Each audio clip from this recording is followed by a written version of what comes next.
They had no idea who they were messing with. When a flight attendant unjustly removed a black family from first class, it initially seemed like just another painful case of discrimination. But within minutes, the shocking truth emerged. This wasn't just any wealthy family. They owned the entire airline. What happened next turned the entire situation on its head. Before we dive into the story, let us know in the comments where you're watching from. And if you enjoy stories like this, don't forget to like, share, and subscribe for more.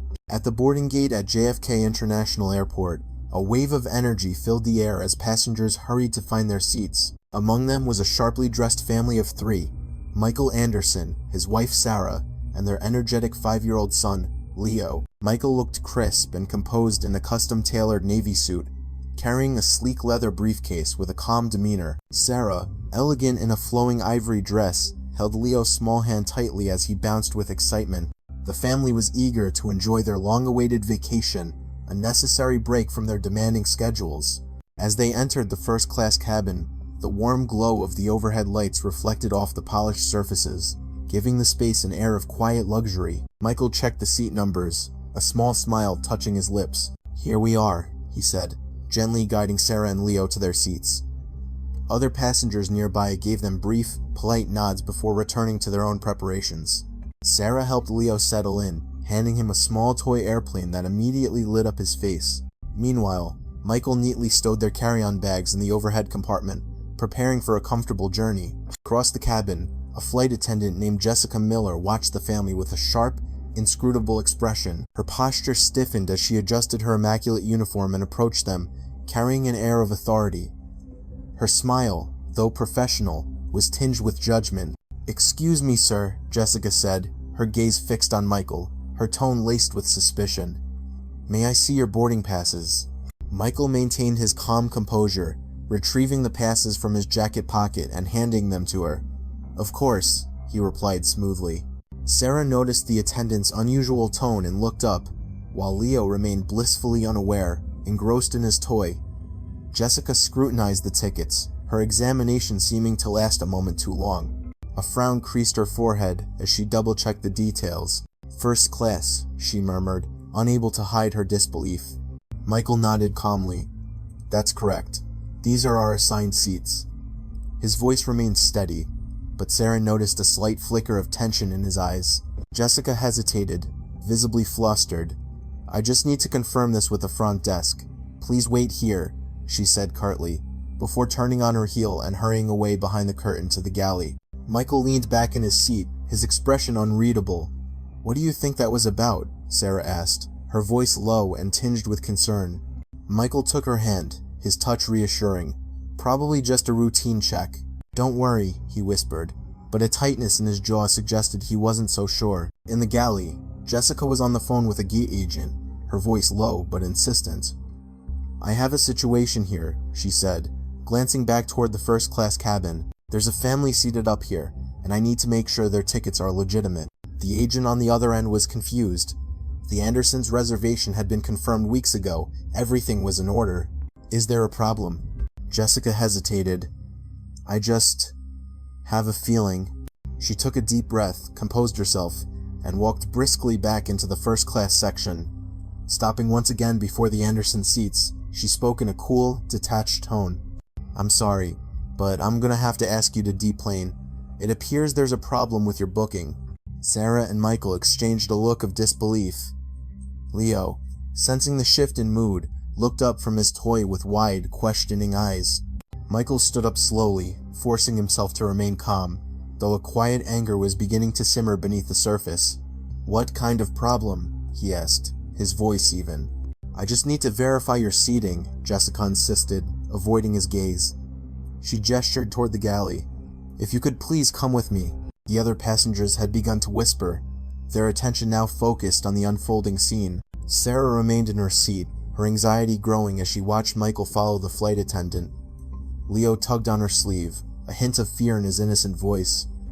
"Mommy, what's happening?" he asked. Sarah forced a smile to reassure him, her grip on his hand tightening unconsciously. "It's nothing, sweetie. Daddy's just talking to the lady." But deep down, she knew this was no simple mistake. Something more was happening. Inside the galley, Michael stood his ground, his presence unnerving Jessica, who suddenly seemed less sure of herself. "Sir," she began, trying to maintain her authority, "we're just looking into some issues with your reservation. It appears to be flagged." Michael raised an eyebrow, his voice cool but firm. "Flagged? These tickets were purchased weeks ago. Fully paid, fully confirmed. What is the problem, exactly?" Jessica crossed her arms, becoming defensive. "It's not about the payment. First class is a premium cabin, and we have to ensure that all passengers rightfully belong here." Michael stared at her, his expression unreadable. After a long moment, he let out a short, quiet laugh, but there was no humor in it. "A premium cabin," he repeated, his voice laced with irony. "And you're implying I don't belong here?" Jessica flinched, suddenly realizing how her words sounded. "That's not what I meant," she said quickly, her voice tightening as she tried to backtrack. "I just have to follow protocol." Michael exhaled slowly, his calm facade barely concealing his growing frustration. "Fine," he said, his tone flat. "Let's sort this out. My family is waiting." In the first-class cabin, quiet whispers had spread among the passengers. Sarah felt the weight of their curious stares, but kept her focus on Leo, who was now making his toy airplane fly. A middle-aged man in the seat across the aisle leaned over, a look of concern on his face. "Is everything all right?" he asked quietly. Sarah managed a polite smile. "Just a small misunderstanding," she replied, though her tone betrayed her unease. The man nodded, but cast a furtive glance toward the galley where Michael and Jessica had disappeared. He couldn't shake the feeling that something was wrong. Meanwhile, in the galley, Jessica had called over another flight attendant, a younger woman named Emily. As she spoke in a hushed tone, Emily's brow furrowed, and she glanced at Michael. "Did you check the reservation system?" she asked cautiously. Jessica sighed with frustration. "Yes, but it's not just about the ticket. Look at him," she said, gesturing subtly toward Michael. "Does he look like a typical first-class passenger?" Emily's eyes widened slightly, shocked by the implication. "You can't make assumptions like that," she replied sternly, lowering her voice. "If his ticket is valid, we have no problem." Jessica ignored her and stepped out of the galley. She returned to Michael, her posture rigid. "Sir," she said stiffly, "I'm going to have to ask you to move to the main cabin until we can fully process your reservation." Michael tilted his head slightly, his expression unreadable. "On what grounds?" he asked, his voice calm but sharp as steel. "As I said, it's a standard protocol," Jessica replied, refusing to meet his eyes. Michael's patience was wearing thin. His voice dropped to a register that made Jessica shift uncomfortably. "If you are moving my family from first class, I expect a valid reason. Because right now, it doesn't seem like you're following protocol. It seems like you're making a judgment." Jessica opened her mouth to retort, but before she could speak, the intercom crackled to life. The captain's voice filled the cabin, calm and authoritative. "Ladies and gentlemen, please remain seated as we finalize some pre-flight checks. We appreciate your patience and will ensure a smooth departure." Jessica barely registered the announcement. She watched as Michael pulled his phone from his pocket. "Excuse me," he said coolly, turning away as he made a call. His voice remained low, but it held an unmistakable authority. "Is now a good time?" A brief pause followed before he nodded slightly. "Good. Proceed with the plan." After ending the call, he put the phone back in his pocket and looked directly at Jessica, his silence more unnerving than any argument. "Shall we return to my family now?" Jessica hesitated, clearly uncertain. Wordlessly, she turned and started walking back to the first-class cabin. As they entered, the passengers fell silent, all eyes on them. They knew something was happening. Sarah stood up, her gaze fixed on Michael, asking a question without words. He gave her a slight, reassuring nod, but she saw something else in his eyes, a quiet signal that this was far from over. Jessica tried to regain her composure, squaring her shoulders before speaking again. "Sir," she said formally, "it's been decided that it would be best if you and your family move to the main cabin while we review your reservation." Sarah's jaw tightened, but she said nothing, looking to Michael. He didn't hesitate. He took a deep breath and faced Jessica, his voice now cold with authority. "Our tickets are confirmed. We paid for them in full. If there is a valid reason for us to be moved, I want to hear it. Now." Jessica flinched, her confidence visibly crumbling under Michael's steady gaze. Around them, The whispers grew louder. They seemed perfectly polite. "What's the problem?" an older woman murmured. A young man nearby spoke up more loudly. "They have tickets just like everyone else. Why are they being singled out?" The rising murmur from the passengers flustered Jessica. She drew herself up. "Sir, I don't want to make a scene," she warned, her voice trembling slightly. "Please cooperate, or I will have to call security." Sarah's eyes narrowed, her patience gone. She was about to speak when Michael stopped her with a slight gesture. He stood up slowly, adjusting his suit jacket.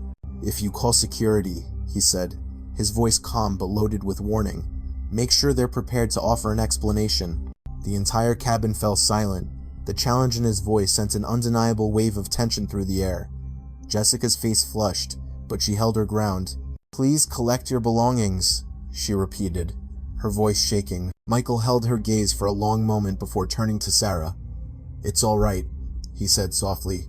"Let's go." They were moved to a cramped middle row section in economy. Michael helped Sarah get Leo settled before taking the seat beside them. The stark contrast between first class and their new seats was ignored. They sat with a quiet, unshakable dignity. Meanwhile, Jessica returned to the galley, trembling inside as she overheard the passengers' conversations. "There was no reason for that," one man muttered. "Their tickets were confirmed." "Why treat them like that?" another added. Jessica bit her lip, but she knew, deep down, that she was losing control, and she was about to find out just how badly. She tried to compose herself, suddenly realizing how her decisions might backfire. The whispers in first class intensified, but she chose to ignore them. Nevertheless, an undeniable knot of dread formed in her stomach as she returned to the galley.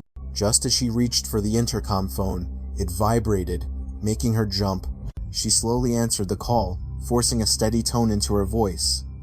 "This is Jessica," she said, her voice wavering slightly. On the other end, the captain's voice boomed, direct and heavy. "Miss Miller, I just received a call from the airline's executive team. A passenger on this flight contacted them personally." "What is going on?" Jessica felt a cold wave of fear wash over her. Her grip on the phone tightened, her hand suddenly clammy. "It's just a standard procedure, Captain," she stammered, fighting to keep the panic out of her voice. "I just thought there might be an issue with their tickets." There was a long silence on the other end, before the captain spoke again, his tone now laced with a warning. "You make sure you handle this carefully. We can't afford a scandal here. I advise you to be extremely cautious until my next directive." The line went dead. Jessica placed the phone down, her hand trembling. She wiped the sweat from her palm and glanced toward the main cabin, where Michael sat silently with his family. Though his posture was relaxed, his sharp, patient gaze sent a shiver down her spine. For the first time, she felt the full weight of her decision, and the chilling realization that she had judged him completely wrong. Michael, still seated in the main cabin, seemed unperturbed. He sat with an upright posture, seemingly unaffected by the downgrade. Beside him, Sarah held Leo's shoulder as the boy continued to play with his toy airplane. Though she said nothing, Sarah's sharp glances toward first class made it clear she was not finished with this issue. Meanwhile, in first class, the whispers had turned into open questions. A tall man in an expensive suit stopped Jessica as she passed by. "That family had valid tickets," he said firmly. "What is really going on?" Jessica forced herself to maintain her composure. "It's a procedural matter," she replied stiffly. "It's being handled." The man didn't look convinced, but didn't press further. Nevertheless, the disapproval on his face was clear. Jessica turned quickly and hurried back to the galley. There, Emily was busy preparing drinks, but she didn't hide her frustrated look. Without looking up, she handed Jessica a tray. "Fix this," she whispered sharply. "That man is not just any passenger. He's been quiet, but I'm sure he won't let this go." Jessica bristled. "I was following protocol. It's not my fault if people overreact to being questioned." Emily set a tray down with a loud clank, clearly annoyed. "Following protocol doesn't mean you get to make assumptions about someone. And now you've managed to turn the entire first-class cabin against you." Jessica was about to retort when the galley phone rang again. A sense of doom washed over her as she reached for it. This time, it wasn't the captain. It was a cold, firm voice from the airline's executive office. "Miss Miller," the voice said, emphasizing every word, "we have received a direct complaint regarding a seating issue in first class. Jessica's breath hitched. "I was just following," the voice cut her off. "I'm not interested in your excuses. You removed a family with fully confirmed tickets from first class. The passenger in question is Michael Anderson. I suggest you look up his profile in the system." Immediately, her fingers trembled as she hung up the phone, sweat beading on her forehead. She rushed to the service computer, her hands shaking as she typed in the name, Michael Anderson. When his profile appeared, a chill ran down her spine. Next to his name, a title in bold letters stared back at her.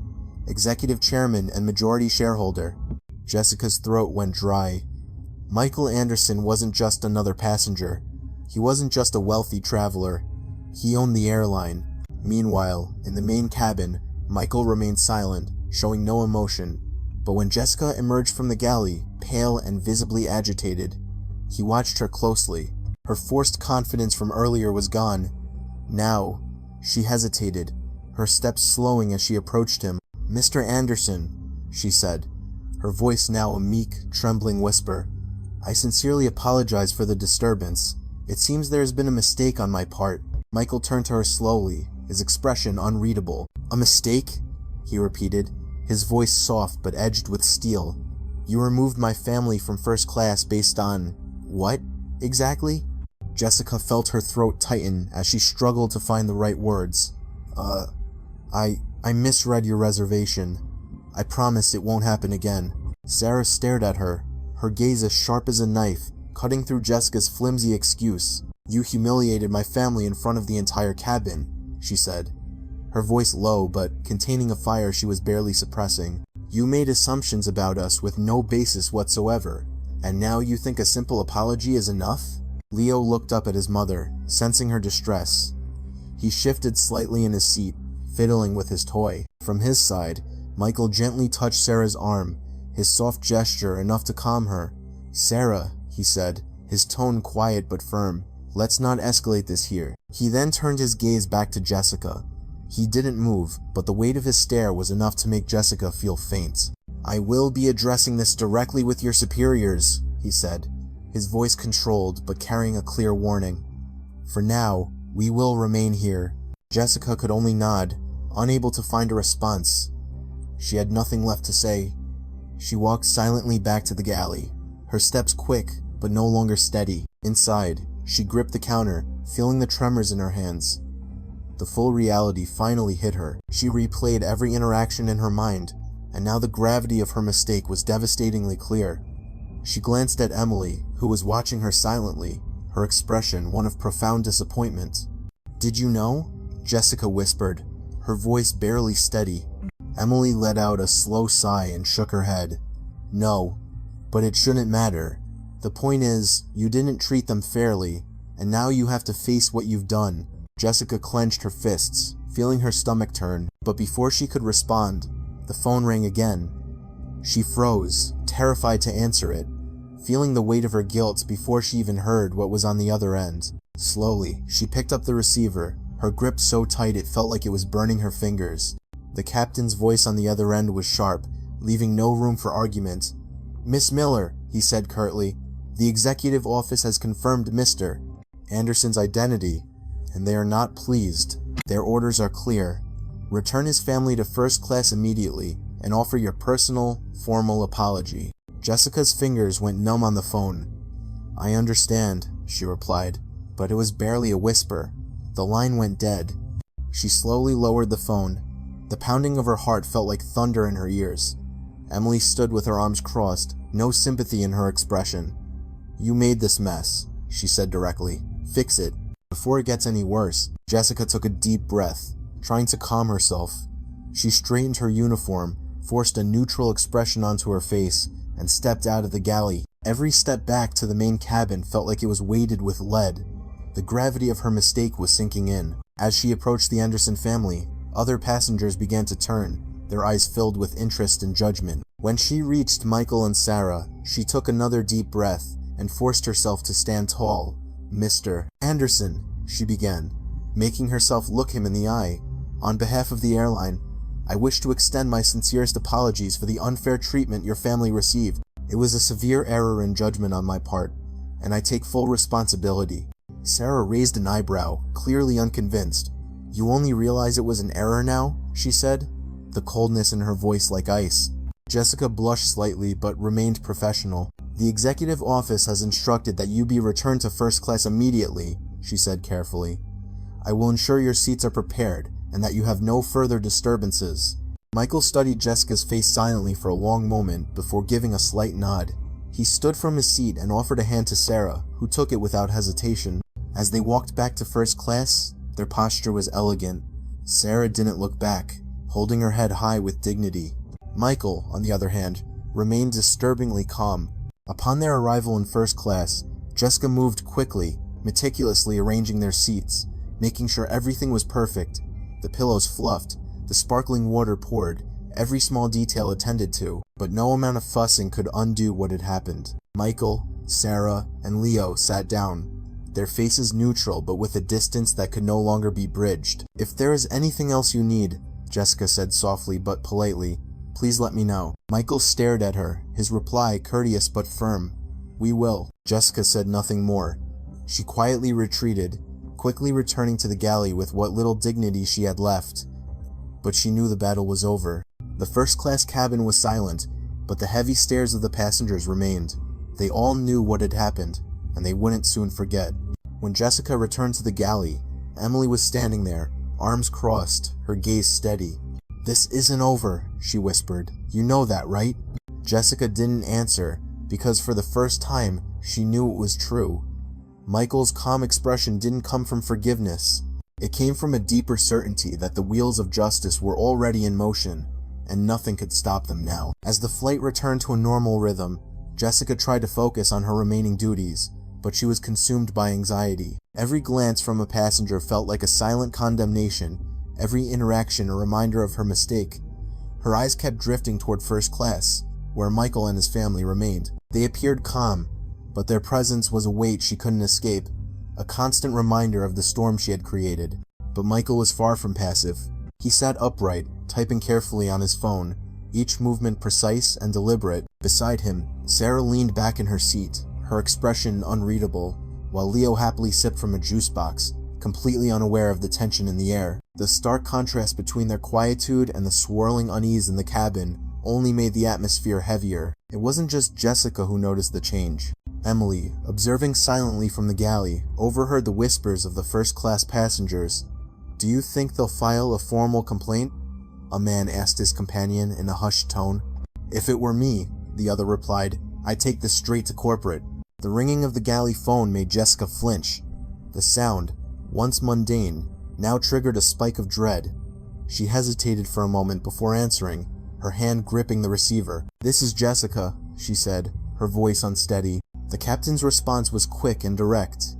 "Miss Miller, another update just came through from the executive office. Mr. Anderson's legal team is now actively monitoring the situation. They are demanding a full report and will be waiting for us upon landing. You had better be prepared." Jessica's grip on the phone tightened, her stomach twisting into a knot. "I understand, Captain," she whispered, before hanging up. There was no escape. Michael Anderson was not letting this go. In first class, Michael put down his phone, finished with whatever message he had been composing. Sarah turned to him, her expression now softer. "You're quiet," she murmured, understanding the weight of his silence. Michael looked at her, his demeanor calm but resolute. "This isn't just about us," he replied softly. "This is about accountability. People need to understand that their actions have consequences." Sarah nodded. She knew her husband. His patience was always strategic, and his approach was deliberate. It was why he was so successful, and why he never let an injustice, no matter how small, go unanswered. In the galley, Jessica paced restlessly, her anxiety palpable. Emily watched her before speaking. "What's your plan now?" she asked. Jessica shook her head, her voice barely a whisper. "I don't know. I never thought it would get to this point." Emily's expression hardened. "You should have thought of that before you treated them that way. This is out of your hands now." Jessica shot a sharp look at Emily but didn't reply. Deep down, she knew she was right. The remaining hours of the flight passed in a heavy haze. The steady drone of the engines did little to mask the tension that filled the air. Other passengers in first class continued to glance at Michael and his family, some with respect, others with quiet, gossiping whispers. The incident had become the unspoken topic of the flight. When the plane began its descent, the captain's voice came over the intercom. "Ladies and gentlemen, we are beginning our final approach. Please ensure your seatbelts are fastened and your tray tables are in their upright position. Cabin crew, prepare for landing." Michael fastened his seatbelt and leaned slightly towards Sarah. "Not much longer now," he said quietly. Sarah smiled faintly and gently took his hand. In the galley, Jessica stared at the clock, each passing second tightening the knot in her stomach.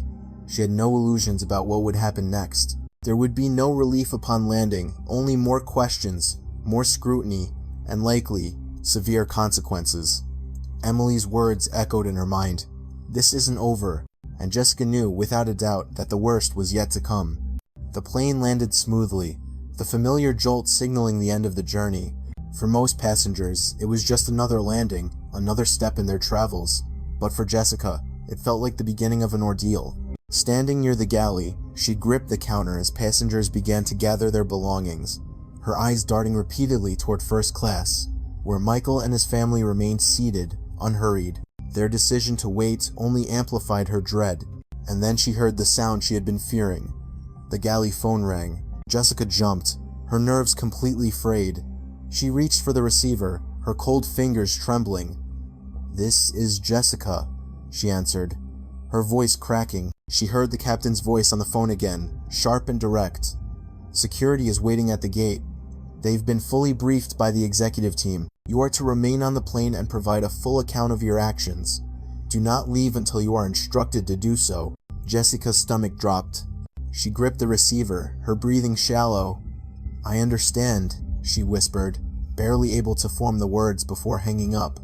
Emily approached, her expression grim. "They're here, aren't they?" she asked in a low voice. Jessica nodded slowly. "Security, executives, probably board members." Emily sighed and shook her head. "I told you, this isn't over."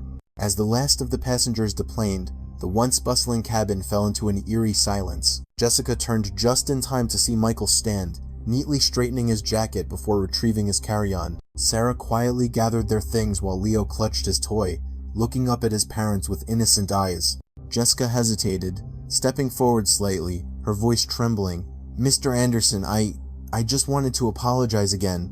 Michael held up a hand, stopping her mid-sentence. His voice remained calm, but the finality in his tone left no room for discussion. "Save it," he said firmly. "The people waiting outside are the ones who need to hear everything you have to say." Sarah gave Jessica one last cold look before turning, taking Leo's hand and walking toward the aisle. Michael followed, his presence steady and unshakable. When they reached the exit, 2 uniformed security officers stepped onto the plane. They nodded respectfully to Michael before turning their attention to Jessica. "Jessica Miller?" one of the officers said sternly.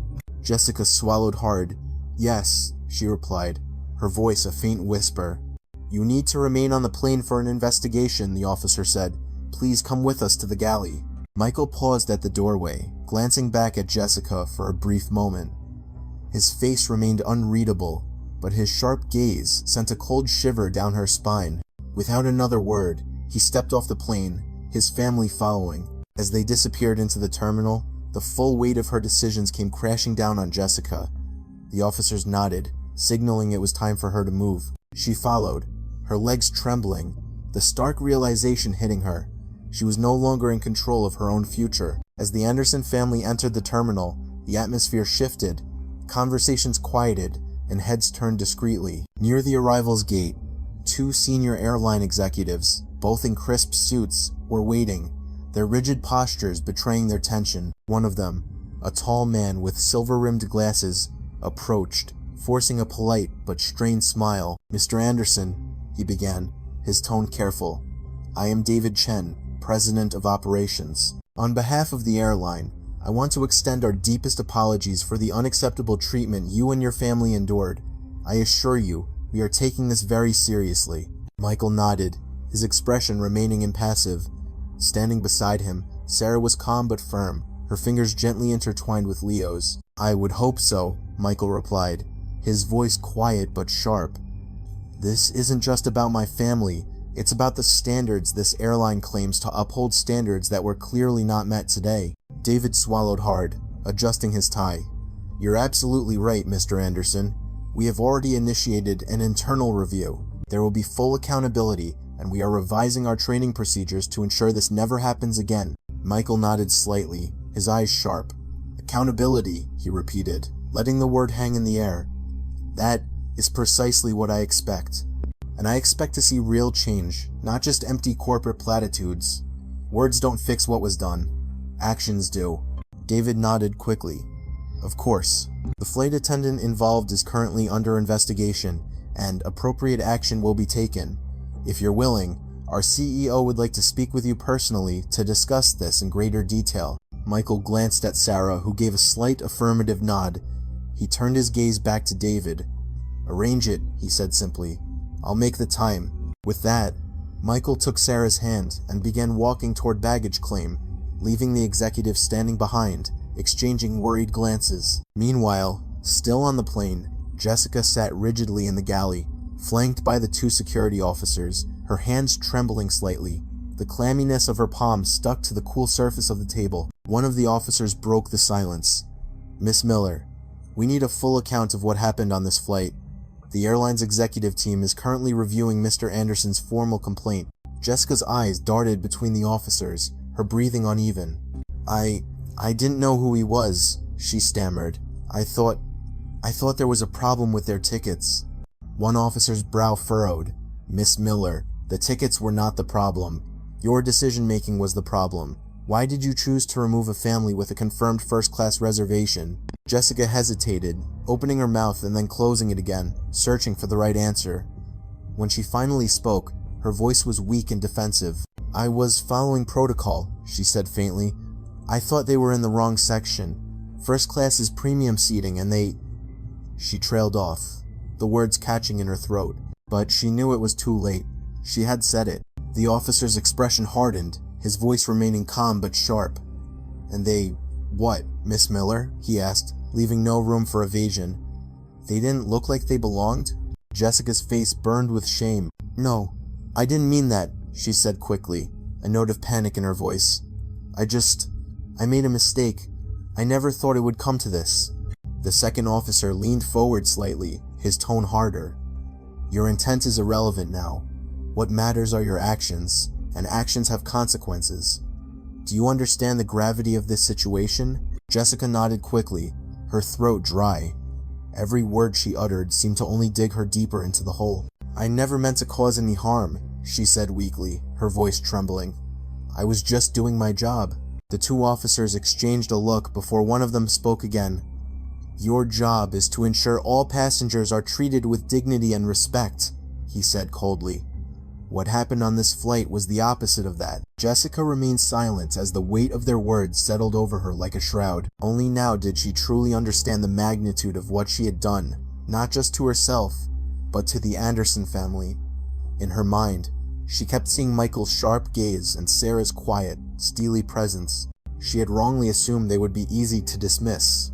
Now, she was paying the price. Meanwhile, in the terminal, the Anderson family arrived at baggage claim. Leo still held his toy, happily watching the moving conveyor belt, blissfully unaware of the earlier events. Michael and Sarah stood in silence, their expressions composed, but with an undercurrent of emotion.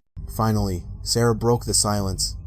Do you think they'll actually do anything about this? She asked, her voice calm but laced with frustration. Michael turned to her, his expression thoughtful but resolute. They don't have a choice, he answered. The airline's reputation is on the line. If they don't act, the fallout will be far worse. As the conveyor belt started moving, Michael's cell phone vibrated in his pocket. He pulled it out and quickly checked the message. His legal team had already escalated the incident to the airline's board of directors. A thin, humorless smile touched his lips as he put the phone away. They'll act, he said quietly, but his voice was full of authority. And if they don't, I will make sure they regret it. After collecting their bags, they walked steadily toward the airport exit. Around them, the whispers of other passengers could still be heard, some sympathetic, some indignant. The incident had left a mark, and it would not be easily forgotten. But for Michael, the day was far from over. There were meetings to be had, decisions to be made, and changes to be enforced. As they stepped into a waiting car outside the terminal, he glanced back one last time at the airport. The storm he had started was only just beginning. The ride home was quiet, the weight of the day hanging between them. Michael stared out the window, his fingers drumming softly on the leather seat. Sarah sat beside him, her hand resting on Leo's lap as he slept soundly, still clutching his toy. Only the low hum of the engine filled the silence, but Michael's mind was working. "We can't just let this go, Michael," Sarah finally said, breaking the silence, her voice soft but full of resolve. "This isn't just about us. This is bigger. If they could do this to us, imagine how many people without our resources have to endure this." Michael nodded slowly, his eyes fixed on the passing scenery. "I know," he replied, then added more firmly, "I've already set things in motion. This isn't about today. It's about setting a precedent." Sarah took a deep breath, turning to him. She had always admired Michael's careful, systematic way of confronting injustice, turning a personal slight into an opportunity for real change. But even trusting his approach, she couldn't suppress the anger she felt.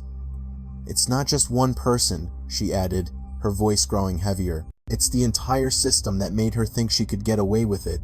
Michael turned slightly, their eyes meeting. "And that," he answered firmly, "is exactly what we're going to fix." As the car pulled into their driveway, Leo stirred, rubbing his small eyes. Sarah carefully lifted him out of the car while Michael remained inside for a moment. He pulled out his phone, quickly scrolling through messages from his legal team. The airline's board had been notified and had already issued a preliminary public statement, an apology, a vague promise to review policies, the usual damage control. But Michael wasn't interested in temporary fixes. He opened his email and composed a message, sending it directly to the airline's CEO, with the board of directors copied. His tone was professional, unshakable. Subject: immediate action required. The treatment my family and I received on Flight 237 today was unacceptable and is symptomatic of a deeper problem within your organization. This is not about the conduct of a single employee. It is about a culture that allowed this to happen unchecked. As a majority shareholder, I demand a full investigation into this incident and a formal plan of action to address it. This must include mandatory sensitivity and bias training for all staff, stricter accountability measures for discriminatory acts, and a public commitment to ensuring fair and respectful treatment of all passengers. I expect a formal response within 48 hours detailing your planned steps to rectify this. This is not a request, it is an expectation. Michael Anderson. Michael reread the email before hitting send. He stepped out of the car, taking a deep breath of the cool night air. The neighborhood was quiet, but he knew the fight was just beginning. This wasn't just about seeking justice, it was about ensuring this never happened again. Inside their home, Sarah gently tucked Leo into bed, brushing a curl of hair from his forehead as he drifted off to sleep. When she returned to the living room, she found Michael sitting at his desk, his eyes focused on his laptop, reviewing documents. Though his posture was relaxed, his expression was one of intense focus. His mind was already on the next move. "Do you think they'll listen?" Sarah asked, sitting in the chair across from him. Michael didn't look up from the screen, his fingers still poised over the keyboard. "They don't have a choice," he answered. "This isn't just a PR problem for them. It's a legal and financial liability. I'm going to make sure they fully understand that." Meanwhile, back at the airport, Jessica sat alone in a cold, sterile conference room, her nerves stretched to their breaking point. After the initial questioning by security, she had been brought here to await the next step. A deafening silence filled the room, broken only by the ticking of a clock on the wall. When the door finally opened, 3 people entered. A man in a gray suit, a stern-looking woman holding a clipboard, and a younger man carrying a laptop. They sat across from her, their expressions unreadable but full of authority. "Miss Miller," the woman began coldly, "we've been tasked with conducting a preliminary review of the incident on Flight 237. This is not a formal hearing, but everything will be documented for further investigation. Do you understand?" Jessica swallowed, her reply barely a whisper. "Yes." The man in the suit adjusted his glasses and leaned forward slightly. "Let's start with a simple question. What was your reason for removing Mr. Anderson and his family from first class?" Jessica hesitated, desperately trying to find an answer that wouldn't incriminate her further. I thought something was wrong," she stammered. "I wasn't sure their tickets were valid." The young man was typing rapidly on his laptop, the sound of the keys adding to the tension in the room. "You thought," the woman repeated, her eyes narrowing slightly. "Based on what, exactly?" Jessica's cheeks flushed. She felt like a cornered animal. They didn't look like first-class passengers," she admitted in a near whisper. The silence that followed was heavy with unspoken meaning. The woman exchanged a look with her colleagues before speaking again. "Miss Miller, do you understand the gravity of what you just said?" Jessica's hands were slick with sweat. "Yes, now I do," she whispered, trembling. "I made a mistake. I wasn't thinking clearly." The man in the suit let out a slow breath, his expression remaining impassive. "Your duty is to ensure all passengers receive fair and respectful treatment. Today, you failed to uphold that responsibility in a way that will have profound repercussions, not just for you, but for this entire company." Jessica lowered her gaze, the weight of her mistakes finally sinking in. She thought she was just doing her job, but in reality, she had let her own biases show, and now, she was paying the price. What felt like hours passed, as the review team dissected every decision she had made on the flight. When the session finally ended, Jessica felt emotionally drained. She knew her career was hanging by a thread, and she had no idea how long it would hold. As she was escorted from the room, she caught sight of a screen flashing a breaking news headline: "Major airline shareholder demands reform after discriminatory incident on board." Her chest tightened. This was no longer about her. It was much bigger than she ever could have imagined. By the time the Anderson family was home, the story had exploded across social media and major news networks. Headlines blared: "Airline faces backlash after mistreatment of shareholder's family." "Discrimination at 30,000 feet. Family removed despite first-class tickets." Each article painted a damning picture of the airline, not just for the incident itself, but for the broader issues it represented. In his office, Michael quietly read through the mounting news coverage. The public support was overwhelming, a tidal wave of anger and disappointment. Many people shared their own stories of discrimination, tagging the airline and demanding justice. His phone vibrated incessantly with calls and messages, but he ignored most of them. His focus was on preparing for his meeting with the airline's CEO the next day. In the living room, Sarah watched a news segment where a panel of experts debated the incident. "This highlights a systemic problem in public-facing industries," one commentator said. "The implicit biases that dictate who is treated with dignity and who is met with suspicion." Sarah muted the TV and looked over at Leo, who was happily playing with his blocks, oblivious to the controversy swirling around his family. A quiet determination settled in her chest. She would protect his innocence, but she would also fight for a world where it didn't need protecting. At the airline's headquarters, an emergency crisis meeting was underway. Robert Harrison, the airline's CEO, stood at the head of a long, polished conference table, his jaw tight, as he listened to his executive team scramble for solutions. Reports, screenshots of media coverage, and social media analytics were spread across the table. Every minute brought a new headline, a new wave of backlash, a new geyser of public outrage. "This is a catastrophe," one executive muttered, reading from a report. "We've had PR problems before, but this is different. This isn't just a customer complaint. This involves a major shareholder. If we don't handle this right, we could lose him. Worse, our reputation could be damaged beyond repair." Robert held up a hand, silencing the discussion. "Where are we on the internal review?" "The flight attendant has been suspended pending a full investigation," the senior HR manager reported. Robert's brow furrowed, clearly not satisfied. Suspended is not enough. This is Michael Anderson. He is not a man who forgets. He isn't looking for an apology. He wants real change. The executives exchanged glances. They knew they had no choice but to show they were serious before Michael Anderson forced them to be. Jessica Miller sat numbly on her sofa, staring at the sharp words on her laptop screen. Notice of termination. The email from HR was brief and emotionless. "Your actions on Flight 237 were found to be a gross violation of our company's core values and customer service policies. Effective immediately, your employment is terminated." She read the words over and over, but they wouldn't sink in. Just hours ago, she had been a respected flight attendant. Now, her career was over.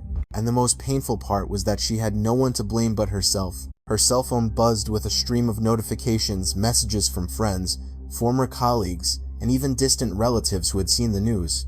Some offered sympathy, others thinly veiled criticism. She ignored them all. She turned on the TV to distract herself, only to be met with a news anchor discussing the very incident that had upended her life. The airline's handling of the situation has drawn intense public outrage, especially given the clear racial implications of the flight attendant's actions. It is a stark reminder that unconscious bias, no matter how unintentional, has serious, real-world consequences. She quickly turned the television off, squeezing her eyes shut. She had told herself she was just following protocol, that she had no ill intent, but now she could no longer deny the truth. Her own biases had dictated her decisions, and those decisions had hurt not only Michael Anderson and his family, but also the company she had once been proud to represent. With a heavy breath, she reached for her laptop. Her fingers trembled over the keyboard before she finally began to type an email. Subject: My apology. Mr. and Mrs. Anderson, I am writing to express my profound apology for my actions on Flight 237. I understand now how my personal biases influenced my decisions, and I deeply regret the pain and humiliation I caused you and your family. There is no excuse for what I did, and I accept full responsibility for my mistake. I know an apology cannot undo what happened, but I wanted to express my sincere remorse. She hesitated for a moment before hitting send. She didn't expect forgiveness, but she knew she had to own up to her mistake. It was a small step, but it was all she could do. Later that evening, Michael sat in his study, carefully reviewing a draft of the airline's proposed reforms. The document outlined mandatory training programs, accountability measures, and a commitment to fostering a more inclusive company culture. Sarah entered the room with a cup of hot tea, placing it silently beside him and sitting across from him. "Is this what you wanted?" she asked, gesturing to the documents. Michael leaned back in his chair, his expression analytical. "It's a start," he admitted, "but it's not enough." Sarah watched him quietly, waiting for him to continue. "This isn't just about punishing one employee," Michael continued. "It's about ensuring no one else ever has to go through what we did." Sarah nodded, gently placing a hand on his shoulder. "Then we'll make sure they follow through." A small smile touched Michael's lips, but the firm resolve in his face remained. The fight wasn't over, but neither was his determination. The next day, Michael arrived at the airline's headquarters, a towering glass building overlooking the bustling city streets. As he entered, a well-dressed assistant greeted him, visibly nervous but polite. "Mr. Anderson," she said with a slight nod. "Mr. Harrison is expecting you. This way, please." Michael followed her silently down the sleek, airy hallway. He could feel the furtive glances of employees as he passed, some curious, others apprehensive. They all knew why he was there. The assistant stopped in front of a large conference room and opened the door. Inside, Robert Harrison, the CEO, stood to greet him. "Mr. Anderson, thank you for coming," he said, extending a hand. "We are deeply sorry for the circumstances that brought us here." Robert gestured to a large screen at the front of the room, which displayed a presentation. "I couldn't agree more," he replied. "Let me show you the immediate steps we've taken." He clicked to the first slide. "We have terminated the employment of the flight attendant involved," he began. "Furthermore, we have launched mandatory sensitivity and bias training for all employees, especially those in customer-facing roles. We are also implementing a stricter accountability framework to prevent such incidents in the future." Michael listened in silence, scrutinizing every detail. When Robert finished, he slowly approached the table, steepling his fingers. "This is a step in the right direction," he said calmly. "But let's be clear. Firing one employee and adding a few training modules is not enough to fix the real problem. This isn't about one incident. It's about the culture of your company, and that won't change overnight." Robert's posture shifted slightly, but he nodded again. "You're right," he conceded. "We don't want this to be a simple PR move. We want to enact real, lasting change." Michael tapped the table, his tone firm. "Then prove it." "What do you propose?" Robert asked, looking him straight in the eye. "I want monthly progress reports on the implementation of these reforms," Michael replied. "I want to see actual data, incident trends, employee feedback, and tangible changes." Robert nodded, starting to take notes. "And I want an independent review, not your internal team reviewing themselves. A third-party audit with full transparency." Robert looked at Michael for a long moment before responding slowly. "We can do that," he said after a pause. "And we will." Michael nodded slightly. Then we'll see if this is more than just damage control." Robert hesitated briefly before nodding again. "You can count on it. Is there anything else you expect?" Michael's expression hardened slightly. "Yes. I also expect a public apology. Not just to my family, but to every passenger who has ever experienced discrimination while flying with your airline. This is about setting a standard." Robert's jaw tightened slightly, but he didn't argue. "I understand. We will issue a formal statement today." Michael sat back, his posture relaxed but authoritative. "Good. And let's be clear, Mr. Harrison. Do not mistake my cooperation for complacency." The tension remained in the room as Robert gave a firm nod. "We will not fail you again," he replied, his voice softer now. As Michael left the headquarters, his phone vibrated with notifications. Social media was still ablaze with discussion about the incident. While there was overwhelming support for his family, Michael also noticed a deeper conversation emerging. People weren't just angry about what had happened to them, they were demanding deeper, systemic change. At home, Sarah was in the kitchen, her laptop open as she read an email from the airline's PR team. It contained their planned public statement, which included a formal apology and promises of policy reform. She forwarded it to Michael with a simple question: "What do you think?" When Michael arrived home, he read it while setting down his briefcase. Then he replied with a single word: "Acceptable." Sarah smiled when she heard it. When he looked up, there was a playful light in her eyes. "Acceptable?" she teased. "Coming from you? That's the highest praise." Michael chuckled, sitting down at the counter. "It's a start," he admitted. "We still have a lot of work to do." Sarah's smile softened, becoming more serious. "Do you think they'll stick to it? Or is this just damage control?" Michael's expression darkened slightly. "If they don't, I will make them regret it." At the airline, the effects of the incident were palpable. In break rooms and hallways, employees talked about the announced changes. Some were hopeful, believing it was long overdue, while others were skeptical, unconvinced that a massive corporation could change its culture overnight. But Jessica was gone. Her swift termination was the subject of quiet discussion among her former colleagues.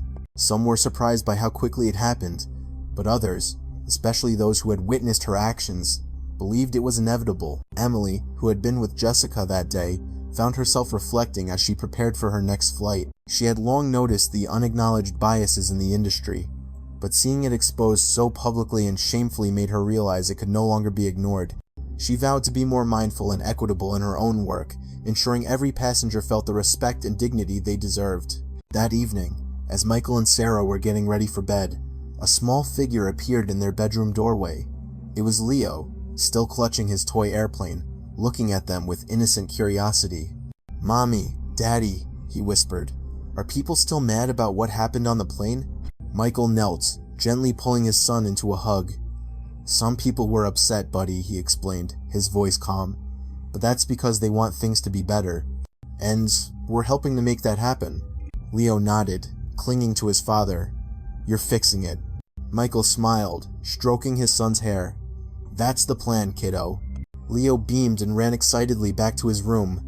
Sarah watched him go before turning her gaze back to Michael, her eyes full of determination. "We'll fix it," she said. "Not just for us, for everyone." Michael nodded, his resolve unshaken. "This isn't the end," he said. "This is just the beginning."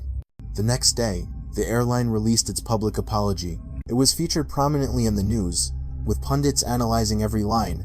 The message was clear and direct.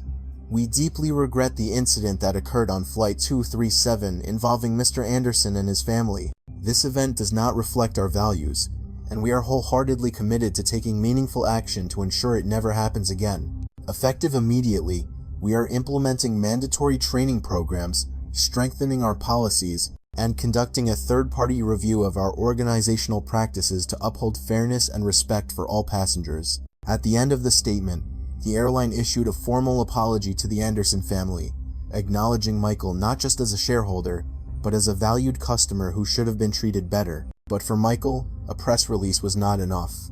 This was only the first step. The real fight, the part that would bring about true change, was just beginning. Michael let out a long sigh, his eyes on Leo, as the boy happily flew his toy airplane around the room, oblivious to the weight of the conversation behind him. "I don't know," Michael admitted, his voice quiet but thoughtful. Maybe, but change doesn't happen overnight. It requires constant pressure, persistence, and people who are willing to stand up for what's right. Sarah moved closer to him, her gaze still on their son. Then we'll keep fighting, she replied. Not just for us, for him. Michael tightened his arm around Sarah's waist, answering after a moment. For him. The incident continued to be a major topic on social media. Some praised the airline for taking responsibility, but many remained skeptical, questioning whether real change would follow or if this was just damage control. Hashtags like number accountability matters and number N flying while black continued to trend, prompting a wider discussion about bias and discrimination in customer service industries. As he finished his breakfast, Michael reread the airline's public statement, deep in thought. Across from him, Sarah sipped her coffee, watching him. What do you think? She asked. It's a good first step, Michael replied, setting down his phone. But promises are easy to make. They have to prove they're serious. Sarah nodded, her face serious. And Jessica? Do you think she learned anything from this? Michael was quiet for a moment, thinking before he answered. I don't know, he admitted. But I hope so. People like her are part of the problem. But if they're willing to change, they can also be part of the solution. In her small apartment, Jessica scrolled through news headlines, a heavy feeling growing in her stomach with each one she read. The airline's public apology didn't lessen the weight of her actions. Instead, it seemed to magnify it. She saw the words bias, discrimination, and unconscious prejudice over and over, and each time, it felt like a direct indictment of her own failings. She opened her email and reread the message she had sent to the Anderson family the night before. There was no reply. She hadn't expected one. She wasn't sure she deserved one. But she knew she had to take responsibility. It wouldn't erase what happened, but it was a step toward accountability. Her phone vibrated, a message from Emily. Heard about the termination. Hope you're okay. This whole thing is a mess, but maybe it's a chance to start over. Jessica stared at the text for a long time before replying. Thanks, Emily. I'm trying. I have a lot to think about. Emily's reply was quick. If you ever want to talk, I'm here. We all make mistakes. What matters is what we learn from them. Jessica put down the phone, taking a deep breath. We all make mistakes. What matters is what we learn from them. She didn't know what her next step would be, but one thing was certain. She couldn't be the same person she was before, and that change had to start with her. At the airline's headquarters, Robert Harrison stood before the board of directors, outlining the company's plan for reform. Michael sat at the end of the long table, listening silently, but even without speaking, his presence was felt. Everyone in the room knew the stakes were high. Robert presented slides detailing new policies, mandatory training, independent reviews, and revised customer complaint processes. After he finished, he addressed Michael directly. Mr. Anderson, we believe these steps will address the concerns you've raised. Your input has been invaluable, and we thank you for your commitment to accountability. Michael leaned forward slightly, his eyes still sharp. This is a good start, he said, but it's just a start. The question is, will you follow through? A few board members shifted nervously, but no one spoke. They knew Michael would not be convinced by words alone. As everyone was getting ready to leave, an older board member approached Michael, his face kind but serious, his voice lower than the others. Mr. Anderson, he said, I just want you to know that this kind of accountability is long overdue. This company needed to change, and I'm grateful that someone finally forced the conversation. Michael nodded, a slight smile touching his lips. I appreciate that, he replied. Now, let's make sure it actually happens. When Michael got home, he found Sarah in the backyard, quietly watching Leo run in circles, still holding his toy airplane. Michael came up behind her, wrapping an arm around her waist. The meeting went well, he said. Sarah smiled without taking her eyes off Leo. You gave them hell again, I assume? She teased. Michael laughed. A little. For a moment, he just watched their son. Then Sarah spoke again, her voice quiet but full of meaning. Do you think there will ever be a day when we don't have to fight for things like this? Michael sighed again, running a hand over his face. I don't know, he admitted. Maybe not in our lifetime. Sarah turned to him, her expression, one of quiet resolve. Then we'll keep fighting. Their eyes met, and Michael nodded. Yes, we will. Leo ran up to them, his eyes sparkling with joy. Mommy, Daddy, look how fast my plane can fly. The couple smiled as their son raced off again, his laughter filling the air. And as Michael watched him, he knew. This wasn't just about today. It was about making sure that, one day, Leo wouldn't have to fight these same battles. Michael let out a deep breath, his gaze fixed on the horizon. Maybe not, he admitted, his voice firm but thoughtful. But every step forward brings us closer to a better future. Change isn't sudden, but as long as we keep moving, it's inevitable. Sarah leaned her head on Michael's shoulder, a quiet smile on her lips. If anyone can do it, it's you, she said. Michael turned to her, his expression soft but strong. Us, he corrected gently. We're in this together. As Leo's laughter echoed in the yard, the weight of the past few days seemed to lift, just a little. The fight wasn't over, but they were ready for whatever came next.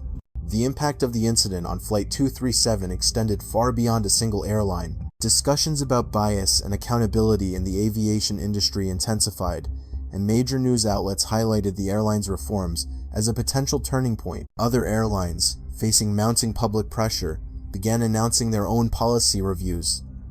What had happened to the Anderson family had grown into a widespread movement, a call for real change. Advocacy groups used the opportunity to push for stronger protections against discrimination across various customer service industries. On social media, thousands of passengers began sharing their own experiences, further amplifying the need for reform. At home, Michael and Sarah watched these developments with quiet hope. This was never about attention or recognition. It was about real, lasting change. Their goal was never revenge. It was to ensure no one else would have to endure what they did. One afternoon, Michael received an email from Robert Harrison, the airline's CEO. The subject line was a simple progress update. Inside, it detailed the company's ongoing reforms. The mandatory bias and sensitivity training had been rolled out, with over 80% of employees having completed the first phase.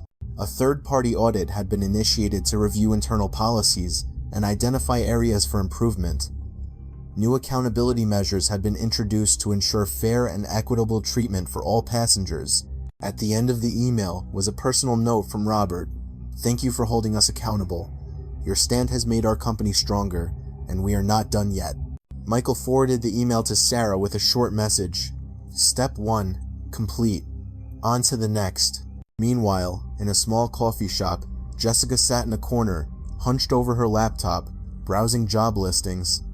The past few weeks had been an intense period of self-reflection. The sting of losing her job hadn't faded, but it was overshadowed by the crushing realization of how deeply she had failed, not just as a professional, but as a person. She knew remorse wasn't enough.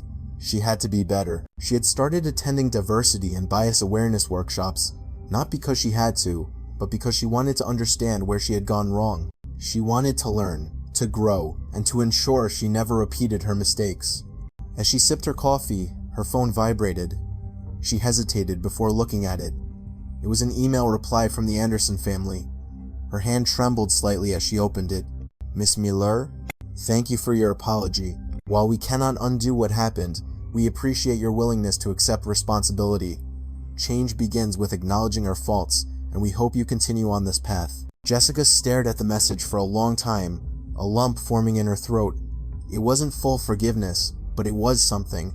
A door left open for her to rebuild, if she chose to walk through it. She closed her laptop and took a deep breath.